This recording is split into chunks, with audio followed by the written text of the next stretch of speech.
सी voter वालों ने एक सर्वे करवाया था और उन्होंने सीएम फेस की जो रैंकिंग थी उस पे 3 नाम आए। वरीयता क्रम में कहें सबसे ऊपर तेजस्वी, नीतीश जो थे वो तीसरे नंबर पे थे और प्रशांत किशोर दूसरे नंबर पे थे। एक चीज तो है, जो आप पटना की सड़क से लेकर के आप मोतिहारी की सड़क पर पहुंच जाए या मधुबनी के किसी गांव में पहुंच जाए, प्रशांत किशोर की चर्चा हर चौक चौराहे पे गली मोहल्ले में कहीं बैठ जाइए, लोग उनको जान रहे हैं।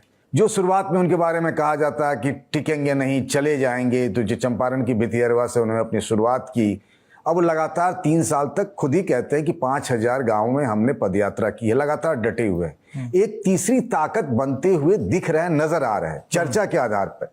क्योंकि अभी तक उनकी कोई परीक्षा नहीं हुई है, कोई चुनाव नहीं लड़ा जन स्वराज पार्टी में, तो हम ये भी नहीं कह सकते कि क्या होगा नहीं होगा। लेकिन हाँ, एक जो आई बॉल्स के हिसाब से देखें और जो चौक चौराहे पे बातचीत होती है, प्रशांत किशोर एक ताकत बनकर नजर आ रहे हैं, इसमें कोई दो राय नहीं। मैं आपको ऐसी कई सारी कहानियां बता सकता हूं कि फलाने आईएएस के या फलाने डॉक्टर के, फलाने पढ़े लिखे लोग के, उनके छोटे भाई या किसी के नाते रिश्तेदार इन दिनों पिछली काफी समय से पटना में प्रशांत किशोर के लिए जोर आजमाइश कर रहे हैं। लेकिन प्रशांत किशोर के आसपास अगर किशोर कुमार मुन्ना जैसे 2-4 अपवाद को छोड़ दें तो कोई बहुत बड़ा जो पिछले कई सालों से पॉलिटिक्स में हो, रवा हो चुका हो, खपा हुआ हो, इस तरह के नेताओं की भीड़ मुझे नजर नहीं आती। उनके आसपास प्रोफेशनल्स दिखते, बिल्कुल कॉर्पोरेट स्टाइल में उनके सारे कार्यक्रम होते हैं, आपको उस तरीके से उनकी इमेजेस वगैरह आती दिखेगी। ये जो आप सर्वे कह रहे हैं सी वोटर की, जिसमें तेजस्वी यादव सबसे पहले नंबर पे, उसमें कोई चौंकाने वाली बात मुझे नहीं नजर आ रही है। लेकिन दूसरे नंबर पे प्रशांत किशोर का नाम मुझे काफी चौंकाने वाला लगता है कि प्रशांत किशोर एक मुख्यमंत्री चेहरे के तौर पर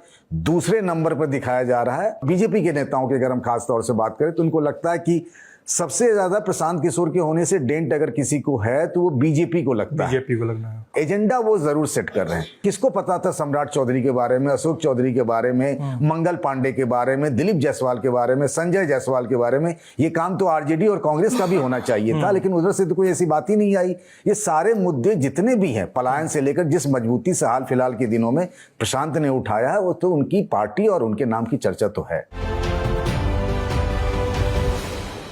सी वोटर वालों ने एक सर्वे करवाया था और उन्होंने सीएम फेस की जो रैंकिंग थी उस पे 3 नाम आए।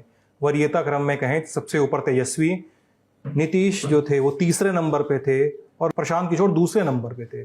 एक चीज तो है, जो आप पटना की सड़क से लेकर के आप मोतिहारी की सड़क पर पहुंच जाए या मधुबनी के किसी गांव में पहुंच जाए, प्रशांत किशोर की चर्चा हर चौक चौराहे पे गली मोहल्ले में कहीं बैठ जाइए, लोग उनको जान रहे हैं।